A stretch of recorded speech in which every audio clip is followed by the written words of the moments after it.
Friedrich Nietzsche, a renowned German philosopher, poet, and cultural critic, was a pivotal figure in philosophy of existentialism. His notable works include Thus Spoke Zarathustra, The Birth of Tragedy, Beyond Good and Evil, and Human, All Too Human. Nietzsche introduced a significant concept known as the will to power, where will represents desires or values, and power signifies the actions taken in response to these desires. In this context, power doesn't refer to wealth, influence, or status, but rather the achievement of goals derived from one's will. Nietzsche proposed that every living being possesses a will to power. Identifying your will and harnessing it as a source of power is crucial to maintaining authenticity. Nietzsche's existentialism underscores the complete freedom and responsibility of each individual for their choices and actions. Consequently, he harbored a strong aversion to groupthink and urged individuals to think independently. This video will explore how you can remain true to your unique self, drawing insights from Friedrich Nietzsche's philosophy. Number 1. Don't follow the herd. Nietzsche asserts you have your way. I have my way. As for the right way, the correct way, and the only way, it does not exist. In Nietzsche's view, you can't stay true to yourself if you don't really know who you are in the first place. In Nietzsche's philosophy, success is not gauged by wealth or status, but by individuality. Individuality extends beyond mere whims. It involves discerning what you deem significant in life. What are your values, your ethical convictions, and your interpretation of life's purpose? It's about recognizing and articulating your individuality rather than conforming to societal norms. The act of mimicking others or following the herd often occurs subconsciously. When a group endorses or undertakes a particular action, it seems logical to adhere to their guidance. For instance, the conventional definition of success is often tied to securing a lucrative job, which prompts many to pursue similar objectives. However, a career-centric and financially driven life may not resonate with everyone's aspirations. Some individuals find their greatest joy and impact in volunteering, nurturing their creative pursuits, or remaining in a less remunerative but fulfilling job. And this is just one instance. A group, whether it's family, culture, social circle, or society, can subtly persuade you that a certain path is the optimal one in all aspects of life. This influence extends beyond careers to relationships, marriage, friendships, family, hobbies, education, and more. When the herd embarks on a certain path, you may feel compelled to join them. You might not even question it unless you actively detest the path others are taking. It might appear to be the best one. But why does Nietzsche vehemently oppose being guided by a group? While group conformity might offer some level of satisfaction, it comes at the cost of individuality, personal growth, and the potential transformations that choosing your own path could bring. You deprive the world and those around you of the gift of your authenticity. Only you can determine the path that will lead you to your happiest, most unique, and most successful self. There's no universal formula for happiness or success, nor is there a universally accepted definition of these terms. While conforming to the herd may not be disastrous, it will never lead to greatness, as it prevents you from being your authentic self. Number 2. Value your perspective. Nietzsche stated, one must shed the bad taste of wanting to agree with many. Good is no longer good when one's neighbor mouths it. According to Nietzsche, one of the most detrimental actions you can take is to prioritize public opinion over your own. While herd mentality often operates unconsciously, allowing others to shape our opinions is a more conscious process. We permit it to happen. Psychological studies have demonstrated that individuals, when posed a question, will provide an answer that is evidently incorrect if others around them have given the same response. We frequently place more trust in others, even total strangers, than in ourselves. We operate under the assumption that others are reliable and that someone must possess more knowledge than we do. And at times this approach proves effective. For instance, if you observe all the cars ahead of you making a U-turn, it's more plausible that there's an obstacle ahead rather than all drivers simultaneously forgetting something at home and needing to return. In such cases, it's probably in your best interest to follow suit. However, the inclination to conform to popular opinion extends beyond such straightforward scenarios. It permeates various facets of life, including fashion, careers, language, food, and more. When a trend or preference becomes widespread, we often feel compelled to adopt it. We remain, in essence, sheep in a herd. Furthermore, in today's world, having an opinion on virtually everything has become the norm. For instance, during times of war, people are expected to form and express judgments about the conflicting parties. While staying informed about global events is commendable, people often hastily form opinions without thorough research, merely to participate in discussions. This applies to trends, food, psychological concepts, and more. Everyone seems to have an opinion on everything, from relationships and parenting advice to supermarkets and the stock market. And more often than not, these opinions are influenced by those heard from others rather than being the result of careful consideration and research. This leads to a society where verbosity prevails but meaningful communication is scarce. So how does one foster trust in their own opinions and the courage to express them?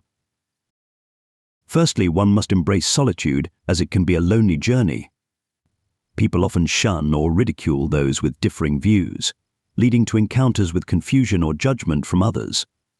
Thus, you must learn to rely on yourself and value your own reasoning and judgment. Secondly, you can refine your judgment by introspectively questioning your viewpoints whenever you form an opinion. What exactly is my opinion? Is it necessary for me to have an opinion on this? How did I arrive at this opinion? What's my initial instinct, and does it conflict with my opinion? By periodically reflecting on your opinions, you'll discover that you possess more uniqueness and ideas than you initially thought. Number 3. Pursue knowledge.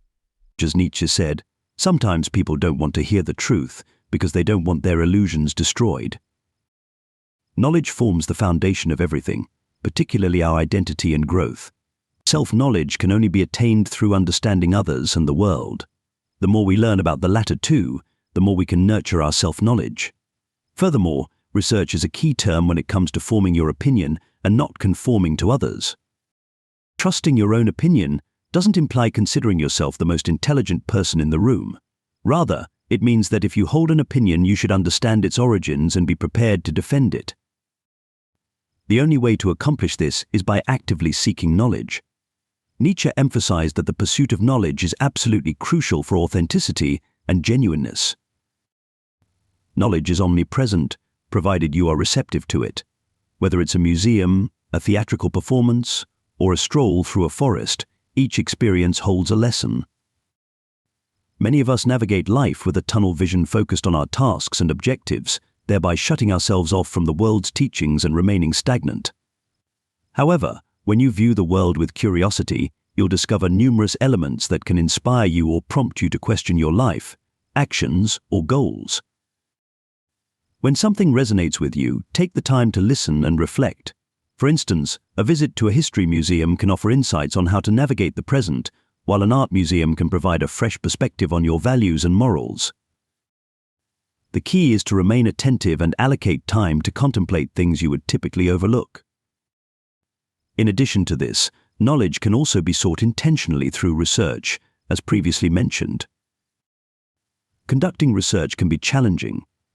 It requires navigating through sources and investing time and energy, and it may lead you to conclusions that are contrary to your expectations. For instance, research findings might contradict your initial assumptions. When studies or research do not align with your opinion, it can lead to frustration or even denial. Individuals who prioritize their opinions or instincts over knowledge tend to disregard studies or seek out biased sources for citation. This, undoubtedly, poses a problem. Nietzsche offered a compelling analogy for those resistant to changing their minds. Just as a healthy snake must shed its skin, a healthy mind must be capable of altering its opinions. An individual who is authentic and true to themselves is perpetually evolving and transforming. Therefore, to remain true to yourself, you should never cease in your pursuit of knowledge. Number 4. Embrace risk. Nietzsche posited healthy, strong individuals seek self-expansion by experimenting and by living dangerously. Many people prefer the comfort of safety. This is understandable and, in many respects, advisable. It's not recommended to relocate to a conflict-ridden country or disregard safety protocols during a flight. However, our craving for safety often extends beyond these scenarios. People instinctively perceive anything risky as irrational.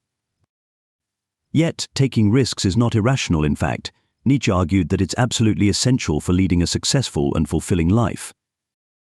Everyone has a tendency to gravitate towards familiarity. They establish roots in a place, remain in the same job, and surround themselves with lifelong acquaintances. We often resort to pros and cons lists when making decisions, viewing this method as a sensible and effective decision-making strategy. And indeed, in some cases it is. However, weighing pros against cons can also serve as a safety net that prevents us from reaching our full potential. When faced with entirely new situations, you may not even be aware of the potential pros or cons. Certain situations are so novel or uncertain that the only way to truly understand them is by experiencing them firsthand. Unfamiliar experiences can be intimidating, leading us to dismiss or avoid them. Nietzsche believed that this tendency to remain within our comfort zone hinders our personal growth. The more experiences you accumulate in life, the more you learn and understand, and the more your perspective on life, the world, and your purpose evolves. This is because exploring the world's offerings can reveal aspects you've never contemplated before. Different cultures, thought processes, learning methods, moral systems, and much more. Therefore, taking risks is absolutely essential to stepping out of your comfort zone. You must make difficult decisions and stand by them. These decisions could include exploring the world, relocating to another country, accepting a year-long job on the other side of the world, joining an unfamiliar community, quitting a monotonous job to try something new. You must boldly venture into the unknown. This is the essence of Nietzsche's teachings. Explore the unknown. Immerse yourself in situations that are entirely foreign to you. Make decisions driven by your curiosity and love for the world, rather than solely by logic or risk analysis. By doing so, you will experience personal growth. The perilous paths you embark on will indeed be challenging. You'll be required to make unfamiliar decisions, rely on your judgment, and navigate through uncharted situations. As a result, you'll amass a wealth of knowledge and experience far beyond what a life of comfort could offer. Moreover, you'll gain a deeper understanding of yourself. New experiences can bring about more change in a few days than a lifetime spent in your comfort zone, and these transformations are crucial for anyone who wishes to live life on their own terms. Number 5. Spend time in solitude. Nietzsche once said, "All truly great thoughts are conceived while walking." In today's fast-paced world, most of us lead busy lives filled with work, family, and friends. Even when we're alone, engaged in household chores or preparing for bed, we often distract ourselves with music, TV, social media, or other forms of entertainment. It's rare for anyone to be truly alone with their thoughts in today's world. Nietzsche emphasized the importance of occasionally embracing solitude to nurture our thinking. In fact, Nietzsche believed that truly original and insightful thoughts are primarily born in peaceful solitude. When you're constantly surrounded by people, checklists, and notifications, your mind is too preoccupied to delve deeply into philosophical subjects. Moreover, when you're always part of a group, it's impossible to completely avoid its influence. As a result, those who seldom embrace solitude, which includes most of us, never find the time to deeply contemplate their life, individuality, morals, goals, and philosophical ideas. Consequently, you might never learn to deviate from the herd and form your own opinions. Nietzsche advises us to take time for ourselves in the simplest ways. Go for long, solitary walks in nature. Take some time to sit alone in your room, eyes closed, phone switched off. Visit an art museum and spend a considerable amount of time there, alone. Encourage yourself to ponder over everything you see, feel, hear, and experience. When you allow yourself to be in your own company, you'll discover how insightful and helpful you can be to yourself. Number 6. Find your meaning. In our final quote from Nietzsche for this video, he says, "Meaning and morality of one's life come from within oneself." Nietzsche's most famous quote is, "God is dead." But this wasn't meant literally. Nietzsche did not mean that God once existed and has now died, but rather used God as a metaphor for meaning. In the deeply religious past, God defined every aspect of everyone's lives, the Bible and church dictated how people should dress, behave, act, and live, leaving no room for individuality, risks, or personal goals. Everything was because of and for God. Modern life has significantly evolved from old-fashioned religion. Most people are free to live their lives however they please, whether they are religious or not.